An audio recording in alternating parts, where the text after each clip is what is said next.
आप सभी लोगों का माई अकेडमी में करंट अफेयर की सीरीज चल रही है। आज हम लोग राज्यसभा और लोकसभा के बारे में बात करने वाले हैं। जैसा कि कल आप लोगों को अवगत कराया गया था कि राज्यसभा और लोकसभा से संबंधित कुछ स्टैटिक पोर्शन और करंट अफेयर के पोर्शन हम आगे डिस्कस करने वाले हैं। तो आइए देखते हैं। इसमें लोकसभा अध्यक्ष की बात करें। लोकसभा अध्यक्ष कौन है? जीवी मावलंकर, ये फर्स्ट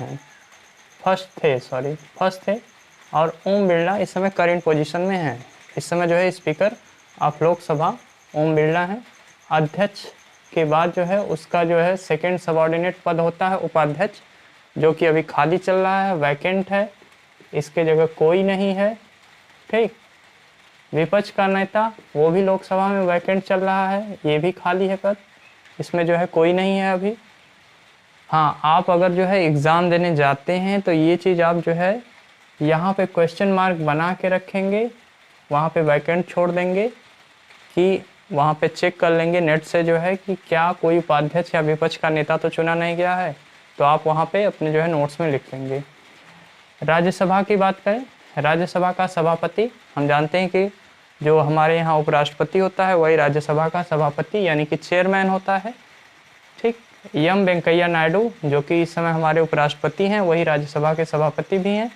उपसभापति की बात करें, हरिवंश नारायण सिंह, इस समय जो है हरिवंश नारायण सिंह जो हैं वो उपसभापति हैं। विपक्ष का नेता की बात करें अगर, तो यहाँ पे मल्लिकार्जुन खड़गे, यहाँ पे लिखा गया है मल्लिकार्जुन खड़गे जो हैं कांग्रेस के जो नेता हैं वो राज्यसभा में विपक्ष के नेता हैं। इसके साथ साथ अगर हम राज्यसभा का स्ट्रक्चर अगर देखें तो 250 कॉन्स्टिट्यूशन कहता है कि हमारे यहाँ राज्यसभा में अधिकतम 250 सीटें होंगी। ठीक। जिसमें से 238 को चुना जाएगा और 12 ऐसे होंगे जो कि राष्ट्रपति द्वारा कला, साहित्य और विज्ञान जो विशिष्ट क्षेत्र हैं, समाज जो है सोशल, ऐसे क्षेत्रों से नामित किए जाएंगे। नॉमिनेट उसे इंग्लिश में कहा जाता है नॉमिनेट करना। तो ये 12 लोग नॉमिनेट होते हैं और 238 लोग इलेक्ट किए जाते हैं। ठीक। तो एक चीज़ ये ध्यान रखेंगे कि ये भी क्वेश्चन पूछा गया है स्टैटिक में कि राज्यसभा में कितने लोगों को राष्ट्रपति मनोनीत करता है, तो आप 12 लगाएंगे। कितने लोग जो है चुने जाते हैं 238, अधिकतम संख्या कितनी है 250। ठीक। ये अधिकतम है, लेकिन वर्तमान में कितनी है? वर्तमान में इस समय 245 सीटें हैं, जिसमें से 12 नॉमिनेटेड हैं, 12 जो है नामित किए जा रहे हैं राष्ट्रपति द्वारा, और 233 जिसमें हैं वो हमारे जो है वो इलेक्ट हो रहे हैं। ठीक। ये तो राज्यसभा का स्ट्रक्चर है। राज्यसभा के बारे में कुछ और जान लेते हैं। इसमें जो है 6 साल का कार्यकाल किसी भी एक सदस्य का होता है और इसमें सदस्य के जो है चुने जाने की एज जो है वो यानी कि कम से कम अगर 30 साल उसकी उम्र है सदस्य की, तभी वो राज्यसभा का सदस्य बन सकता है। इसके साथ साथ राज्यसभा में जो है देखा जाए तो हर 2 साल पे 1/3 सदस्य इसके जो है वो रिटायर होते हैं और राज्यसभा कभी भंग नहीं होती है, इसीलिए इसको हम अपर हाउस या उच्च सदन का दर्जा देते हैं। ठीक। इसी तरह अगर हम आ जाएं इधर लोकसभा में, तो लोकसभा से इस समय करंट का क्वेश्चन बनता है कि ये कौन सी लोकसभा है। 17वीं लोकसभा है हमारी, 17th है। ठीक। याद रखेंगे 17th है। निम्न सदन इसको क्यों कहते हैं? क्योंकि ये डिसॉल्व हो सकता है, भंग हो सकता है, क्योंकि जो है सरकार जो है अगर सरकार का बहुमत जो है चला गया, विश्वास मत उसका खो गया, तो सरकार गिर जाएगी, तो लोकसभा भंग हो जाएगी। ठीक। इसलिए इसको लो सदन यानी लोअर हाउस कहते हैं, इंग्लिश में हाउस ऑफ रिप्रेजेंटेटिव कहते हैं। 5 साल तक लोकसभा का कार्यकाल जो है जो होता है, यानी जो उसमें सदस्य होंगे वो भी 5 साल का उनका कार्यकाल होगा। लेकिन उसके साथ आप ध्यान क्या रखेंगे कि यह जो है 5 साल से पहले भी जो है ये डिसॉल्व हो सकती है, क्योंकि अगर सरकार ने विश्वास मत अपना खो दिया तो वो अपना जो है जो टेन्यूर है यानी 5 साल का जो उसका जो है बनाया गया है समय, वो ख़त्म हो जाएगा, उसके पहले ही डिसॉल्व हो जाएगा। इसके साथ साथ याद रखेंगे कि लोकसभा का सदस्य बनने के लिए जो है कम से कम 25 साल उम्र होनी चाहिए। सदस्य जो है अगर 25 साल का है, भारत का नागरिक जो भी 25 साल की जो है उम्र रखता है वो लोकसभा का सदस्य बनने की योग्यता रखता है। ठीक। अब इसकी संख्या की बात करें, संविधान कहता है कि हमारे संविधान कहता है कि हमारे जो है लोकसभा में सदस्य संख्या अधिकतम 552 होनी चाहिए, 552 होनी चाहिए, लेकिन अभी वर्तमान में 545 इसकी संख्या है। उसमें भी 552 में से 2 ऐसे हैं जो एंग्लो इंडियन होते थे, ठीक थे, इसलिए कहा जा रहा है क्योंकि अभी आपको बताया जा रहा है वो अभी जो है 104वां जो संविधान संशोधन किया गया उसके तहत उसको हटा दिया गया है, इसलिए वहाँ पे थे कर रहे हैं हम, ठीक।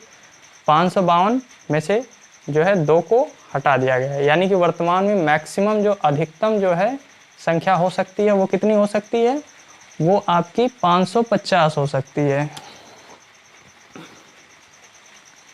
ठीक। अब पुराने अगर जो है स्ट्रक्चर को देखें तो 552 में 530 राज्यों के लिए, 20 केंद्र शासित प्रदेशों के लिए और 2 एंग्लो इंडियन के लिए छोड़ी गई थी। ये जो 2 एंग्लो इंडियन है ये राष्ट्रपति जो है इनको नॉमिनेट करता है, जैसे कि 12 नॉमिनेशन आप देख रहे थे राज्यसभा में करता है, वैसे 2 नॉमिनेशन 2 लोगों को एंग्लो इंडियन को नामित करता है राष्ट्रपति यहाँ पर।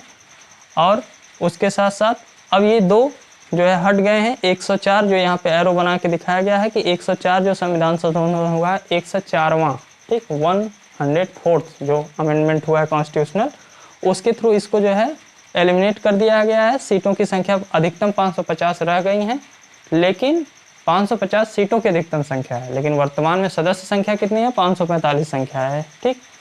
तो इन सब चीज़ों को ध्यान रखेंगे। अब यहाँ पे ये भी क्वेश्चन पूछा जाता है कि जो है टोटल जो है सीटों में कितनी जो है केंद्र शासित प्रदेशों को दी गई हैं, 20 दी गई हैं, आप ध्यान रखेंगे उसमें, ठीक।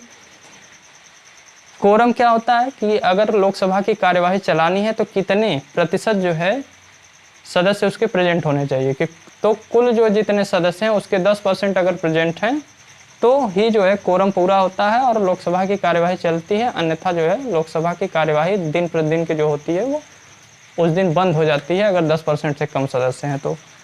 104 जो संविधान संशोधन हुआ है 1/4 वाला, उसकी 2 प्रमुख बातें हैं, एक आरक्षित सीट के बारे में ये कहता है और दूसरा ये कहता है एंग्लो इंडियन जो 2 एंग्लो इंडियन की जो है सीट थी उसको जो है एलिमिनेट कर दिया गया है, अबॉलिश कर दिया गया है, हटा दिया गया है, ठीक, यहाँ से इस संशोधन के तहत। और आरक्षित सीट जो यहाँ लिखा है, यानी कि हमारी जो टोटल 550 सीटें हैं उसमें 131 सीटें 131 सीट्स जो होती हैं वो रिजर्व होती हैं, किसके लिए, एससी और एसटी के लिए रिजर्व होती हैं, ठीक। अगर अलग अलग आप देखेंगे 84 और 47, 84 एससी के लिए और 47 एसटी के लिए होती हैं। तो इतना डीप में मत जाइए, इतना याद रखिए 131 रिजर्व रहती हैं एससी और एसटी के लिए। इनको 10 साल के लिए एक्सटेंड कर दिया गया है। अभी क्या है, इसका जो है संविधान कहता था कि जो है कि इसको जो है ख़त्म कर दिया जाएगा, लेकिन अभी 10 साल उसका और कार्यकाल बढ़ा दिया गया है कि अभी 10 साल तक जो है एससी एसटी को 131 सीटों का रिजर्वेशन मिलता रहेगा। तो ये राज्यसभा और लोकसभा से संबंधित करंट अफेयर था और कुछ